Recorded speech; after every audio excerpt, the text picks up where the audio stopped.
Part 50। आऊज़ु बिल्लाहि मिनश्शैतानिर्रजीम बिस्मिल्लाहिर्रहमानिर्रहीम। ये काशाने बसीरत का ऑडियो बुक चैनल है और आपके ज़ेरे समात किताब है इस्लामी तहज़ीब व सक़ाफ़त, जिसके मौलिफ़ हैं डॉक्टर अली अकबर विलायती और मुतरज्जिम हैं मारिफ इस्लाम पब्लिशर। इसका आप पार्ट 50 समात कर रहे हैं। 8वां बाब बेदारी आलम इस्लामी की निशात सानिया, सफ़ा नंबर 256। इसमें अब हम आपको बताएंगे कि मुग़लों का इदारती और सियासी निज़ाम। मुग़लिया निज़ाम हुकूमत में बादशाह हुकूमत के तमाम शोबों पे मुकम्मल तसल्लुत रखता है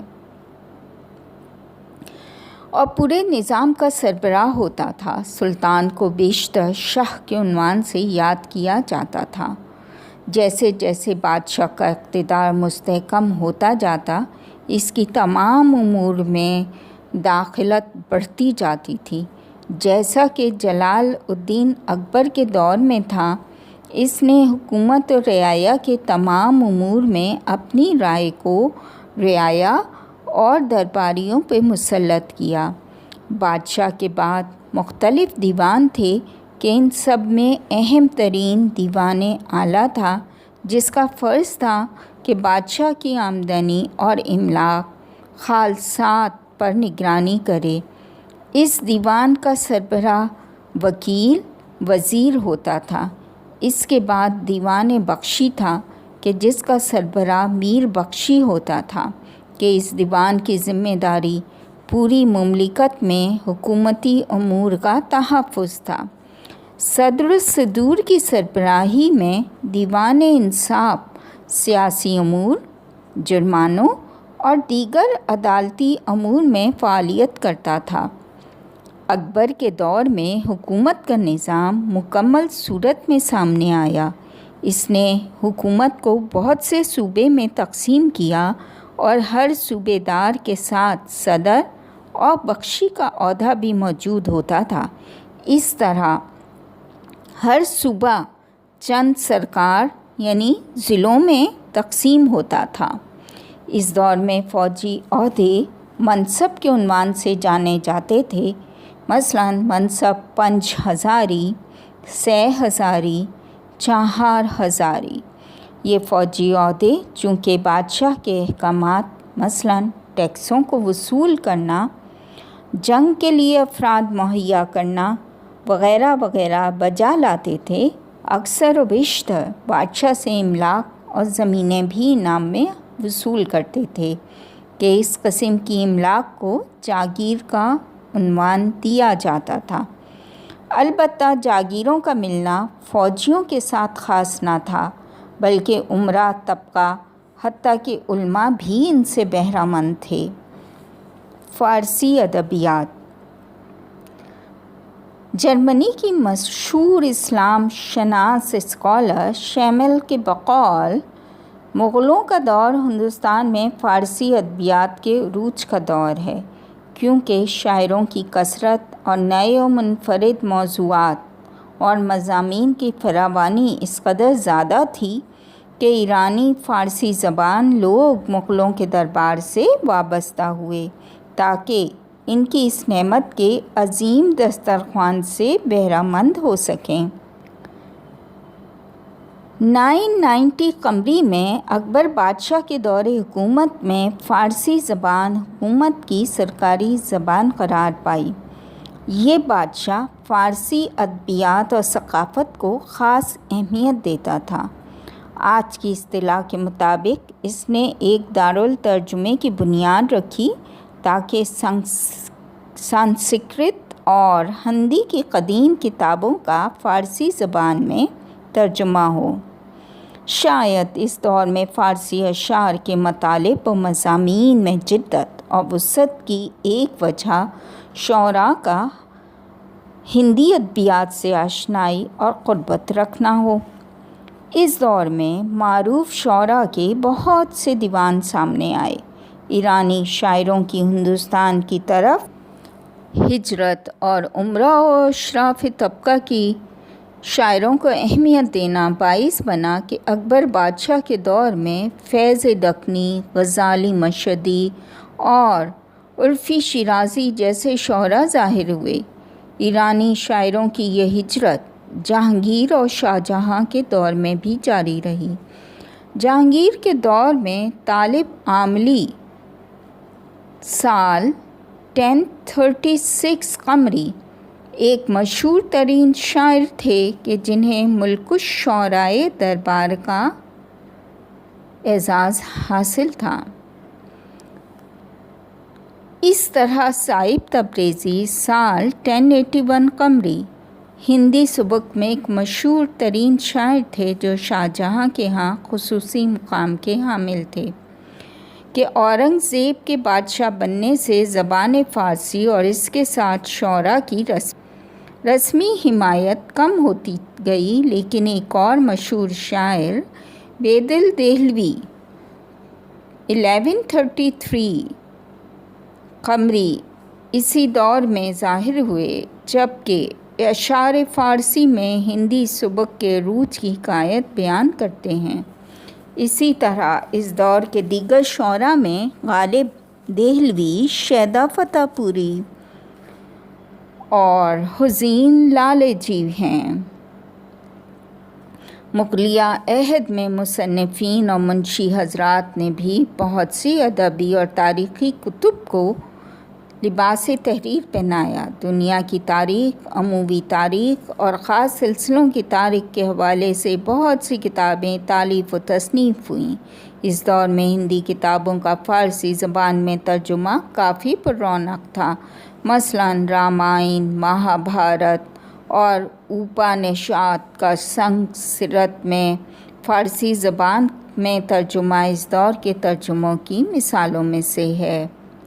مسلمان عرفاء کی ہندوستان میں خدمات۔ دینی مبلغین میں صوفیہ اور عرفائے کرام نے مسلمان سپاہیوں اور تجار کی صورت میں فاتحین کے ہمراہ اپنی خاص طریقت و منش کو بھی بہت سے ہندوستانیوں کو دائرہ اسلام میں داخل کر لیا۔ انہوں نے غزنوی دور کے بعد دور دراز کے علاقوں میں مثلاً ہندوستان کے شمال میں ایسا مقام اور حلقہ اثر بنا لیا تھا کہ وقت کے سلاطین اور امراء بھی ان کا احترام کرنے میں مجبور ہوتے تھے۔ مثلاً شیخ بہاؤالدین زکریا کے دور میں شہر ملتان بر صغیر کے مسلمانوں کا مرکز تھا۔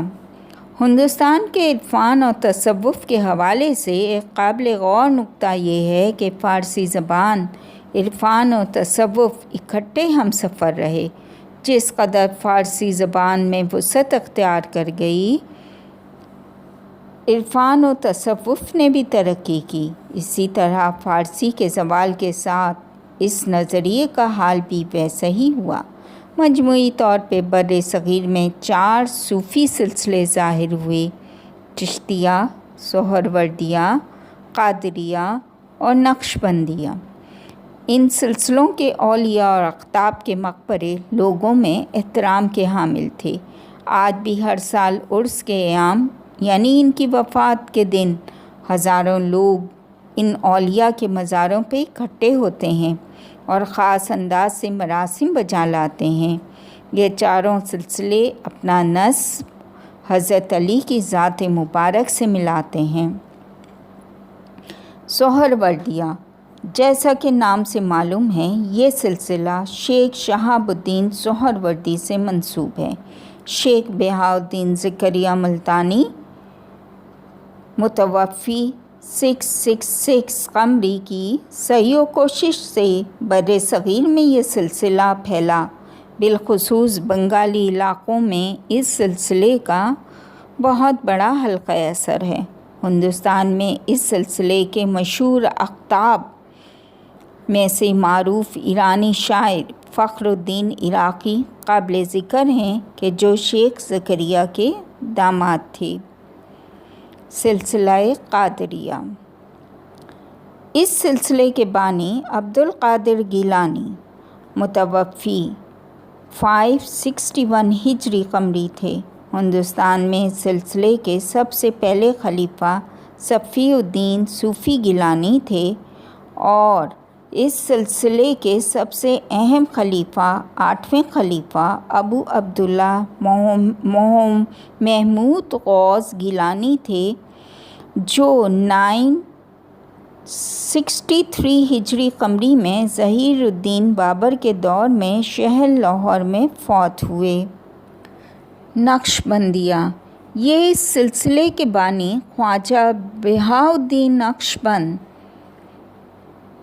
718 से 791 हिजरी कमरी थे। हिंदुस्तान में बाबर के दौर में ख्वाजा मोहम्मद बाक़ी अब्दुल्ला मुतवफ़ी 1012 कमरी के ज़रिए इस सिलसिले की बुनियाद रखी गई। इस सिलसिले के सबसे अहम तरीन खलीफा शेख अहमद सरहिंदी थे, जो कि अलिफ सानी के लक़ब से मारूफ़ हुए। सिलसिला चिश्तिया सूफिया का सबसे क़दीमी सिलसिला है। इस सिलसिले की वजह तस्मिया हिंदुस्तान में इस सिलसिले के बानी ख्वाजा मुइनुद्दीन का हिरात के करीब एक बस्ती चिश्त से ताल्लुक़ था। इस सिलसिले के अहम तरीन खुलफा में ख्वाजा हसन बसरी, फ़ज़ील यास और इब्राहिम अदहम और अबुल इसाक़ शामी काबिल ज़िक्र हैं। ख्वाजा मुइनुद्दीन सन 537 कमरी में पैदा हुए। उन्होंने सिलसिला चिश्तिया के मशाइख के हुज़ूर ज़ानुए तिलमिस तह किया, इल्म व मार्फत हासिल की। खिरक़ा खिलाफत हासिल करने के बाद बगदाद में नजमुद्दीन कुबरा की ज़ियारत के लिए तशरीफ़ ले गए। अस्फ़हान में कुतुबुद्दीन बख्तियार काकी से आशनाई हुई और कुतुबुद्दीन ख्वाजा मुइनुद्दीन के मुरीद बन गए। ख्वाजा के हमरा हिंदुस्तान की तरफ सफ़र किया और बाद में हिंदुस्तान के मशहूर उर्फ़ा में से करार पाए। ख्वाजा मुइनुद्दीन लाहौर में सुकूनत पजीर हुए।